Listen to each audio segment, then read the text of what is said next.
तो BBC documentary में कुछ देसी किरदार हैं और कुछ विदेशी किरदार हैं। बीबीसी डॉक्यूमेंट्री की बात करने से पहले मैं आपको एक छोटा सा एग्जाम्पल दिखाना चाहूँगा, एक एग्जाम्पल बताना चाहूँगा, और वो एग्जाम्पल है जलियांवाला बाग हत्याकांड।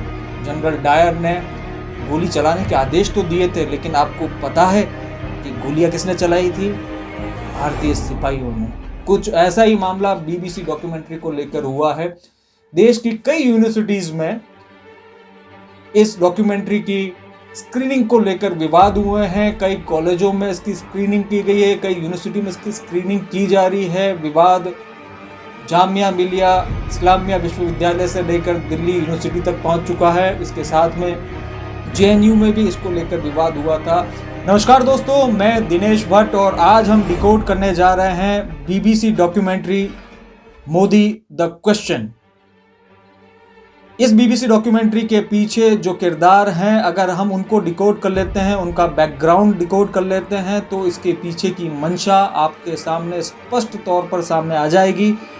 आपको बताता चलूं कि बीबीसी ने चुनावों के ठीक 18 महीने पहले मोदी सरकार की राष्ट्रवादी सरकार के खिलाफ, मोदी की राष्ट्रवादी सरकार के खिलाफ जिस तरीके से 2 डॉक्यूमेंट्री के पार्ट लॉन्च किए हैं, इसे भारत सरकार ने बैन कर दिया है। देश की कई यूनिवर्सिटी में वामपंथी संगठन इसकी स्क्रीनिंग की मांग कर रहे हैं। अलग अलग यूनिवर्सिटियों में विवाद गहराता चला जा रहा है। लेकिन इस डॉक्यूमेंट्री की जो सबसे खास बात है वो मैं बताना चाहूँगा कि इसमें 2002 के गुजरात दंगों को लेकर जिस तरीके से मोदी को घेरने की कोशिश की गई है, उसमें कुछ नया नहीं है।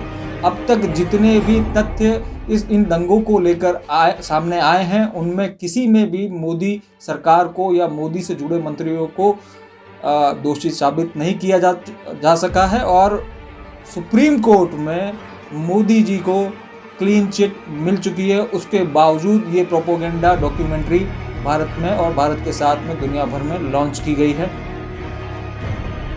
डॉक्यूमेंट्री की तह तक जाने से पहले हमें इनके किरदारों को जानना बहुत ज़रूरी है कि डॉक्यूमेंट्री में कौन कौन किरदार हैं। यदि आपने इन किरदारों के बैकग्राउंड के बारे में पता कर लिया, ये जिन संस्थानों में काम करते हैं उसके बारे में पता कर लिया, तो इसके पीछे का ऑब्जेक्टिव, इस डॉक्यूमेंट्री के पीछे का विज़न और इस डॉक्यूमेंट्री की ज़रूरत आपके सामने खुलकर आ जाएगी। बीबीसी डॉक्यूमेंट्री में जो सबसे पहला किरदार आता है उसका नाम है आलीशान जाफरी। ये आलीशान जाफरी जो हैं, ये पेशे से पत्रकार हैं, प्रोपोगेंडा वेबसाइट द वायर में काम करते हैं। इसके साथ ही आर्टिकल 14 नाम की एक वेबसाइट है, इसमें भी ये काम करते हैं। प्रोपोगेंडा फर्म न्यूज़ क्लिक के लिए भी लिखते हैं। इस प्रोपोगेंडा डॉक्यूमेंट्री में दूसरा किरदार यानी जो कैरेक्टर है उसका नाम हरतोष सिंह बल है। वह प्रोपोगेंडा न्यूज़ वेबसाइट द कारवा के लिए लिखते हैं, राजनीतिक संपादक हैं। उनकी विचारधारा को समझने के लिए उनकी विकिपीडिया प्रोफाइल खंगालना बहुत ज़रूरी है। यदि आप इनकी विकिपीडिया प्रोफाइल खंगाल लेते हैं तो इनके बैकग्राउंड और इनके विजन और इनकी सोच के बारे में आपकी जानकारी खुलकर सामने आ जाएगी। कि प्रोपोगेंडा डॉक्यूमेंट्री में दिखाई दिया जाने वाला तीसरा किरदार नीलांजन मुखोपाध्याय है। दिलचस्प बात यह है कि ये प्रोपोगेंडा वेबसाइट द वायर और कारवा दोनों के लिए लिखते हैं। इन साहब को मनी लॉन्ड्रिंग की आरोपी फर्म न्यूज़ क्लिक से वेतन मिलता है। प्रोपोगेंडा डॉक्यूमेंट्री बीबीसी की जो है मोदी द क्वेश्चन में दिखाई देने वाला चौथा चरित्र अरुंधति रॉय हैं। मुझे लगता है कि भारत का लगभग हर चौथा इंसान अरुंधति रॉय को जानता है, लेकिन सूत्र ये बताते हैं कि fast checking website alt news और उनके कम्युनिस्ट मालिकों को फंड देने में सबसे पहले जिस भारतीय महिला का नाम आता है उसका नाम है अरुंधति रॉय। प्रोपोगेंडा डॉक्यूमेंट्री में पांचवा कैरेक्टर यानी किरदार जेफ्रे लॉर्ड क्रिस्टोफ हैं।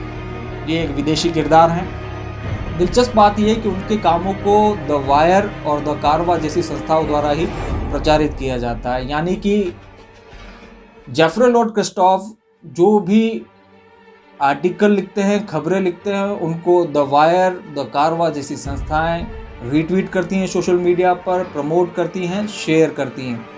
दरअसल इस प्रोपोगेंडा राइटर ने प्रोपोगेंडा डॉक्यूमेंट्री को सोशल मीडिया में प्रचार के लिए भारतीय अमेरिकी मुस्लिम काउंसिल को अपनी पोस्ट के माध्यम से टैग भी किया है, जो इस प्रोपोगेंडा डॉक्यूमेंट्री को देखने और शेयर करने के लिए कहते ही भी है। जैक स्ट्रॉ इस प्रोपोगेंडा डॉक्यूमेंट्री के पीछे एक और महत्वपूर्ण किरदार हैं और प्रोपोगेंडा BBC डॉक्यूमेंट्री के ठीक रिलीज होने के बाद में इन्होंने इंटरव्यू के लिए द वायर को चुना है। ये तो कमाल का इत्तेफाक हो गया। प्रोपोगेंडा BBC डॉक्यूमेंट्री के रिलीज होने के बाद द वायर और द कारवा के प्रोपोगेंडा पत्रकार योजना के अनुसार अपने काम में लग गए हैं। सोशल मीडिया पर ढेरों पोस्ट की जा रही है, लेकिन क्या आप जानते हैं कि द वायर, द कारवा, ऑल्ट न्यूज़, आर्टिकल 14 आदि इन प्रोपोगेंडा वेबसाइट्स को कौन स्पॉन्सर करता है? यह IPSMF है, लेकिन IPSMF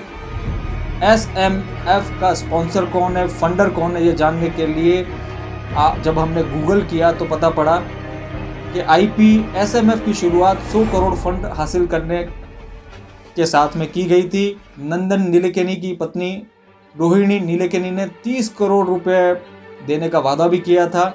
नंदन नीलेकनी की पत्नी रोहिणी नीलेकनी बिल गेट्स और फोर्ड फाउंडेशन के साथ जॉर्ज सोरोस और उनकी ओपन सोसाइटी फाउंडेशन से जुड़ी हुई हैं। आपको याद ही होगा कि नंदन नीलेकनी ने 2014 में कांग्रेस में शामिल होने के बाद कांग्रेस के टिकट पर चुनाव लड़ भी चुकी हैं।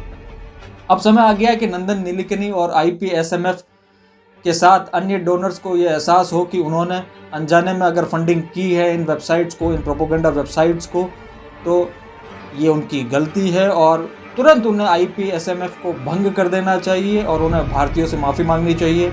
अगर वह ऐसा नहीं करते हैं तो हम इसे भारत के खिलाफ साजिश मानेंगे।